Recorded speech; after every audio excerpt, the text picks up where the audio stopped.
સંત નામદેવ પંઢરપુરમાં રહેતા હતા. તેમની ભક્તિ એટલી ઊંડી હતી કે તેમને બધે જ વિઠ્ઠલ જ દેખાતા. વૃક્ષો, પથ્થરો, કૂતરાઓ, અગ્નિ, પાણીમાં બધું જ ભગવાન હતું.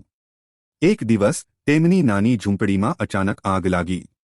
આગ વધુ તીવ્ર બની અને બધું બળવા લાગ્યું. લોકો દોડતા દોડતા આવ્યા, નામદેવ, જલ્દી કંઈક બચાવો. પણ નામદેવ, તે ખૂબ જ ખુશ હતા. હસતા હસતા તેમણે કહ્યું, ઓહ વાહ, આજે મારા ભગવાન અગ્નિ સ્વરૂપે મારા ઘરે આવ્યા છે. જય વિઠ્ઠલ, જય પાંડુરંગ. અગ્નિમાં પણ તે ફક્ત વિઠ્ઠલ જ જોતા હતો.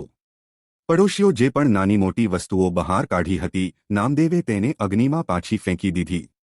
તેણે કહ્યું, પ્રભુ, કૃપા કરીને આ તમારી સેવામાં લઈ જાઓ. બધું તમારું છે. તેણે પોતાનો ધાબળો પણ અગ્નિમાં ફેંકી દીધો. પ્રભુ, આ પણ લઈ જાઓ. ઝૂંપડું સંપૂર્ણપણે બળીને રાખ થઈ ગયું. નામદેવ બહાર એક ઝાડ નીચે સૂઈ ગયા અને વિઠ્ઠલનું નામ લેતા સૂઈ ગયા. રાતે ખૂબ ઠંડી હતી. લોકો હસ્યા, તે ગાંડો થઈ ગયો છે. આ ઠંડીમાં બહાર સૂઈ રહ્યો છે. સવાર સુધીમાં તે મરી જશે. જ્યારે લોકો સવારે આવ્યા ત્યારે તેમને ઉત્સુકતા થઈ કે તેઓએ શું જોયું.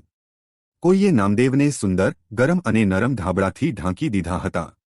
તે આરામથી સૂઈ રહ્યા હતા. તેના ચહેરા પર આનંદનું સ્મિત હતું.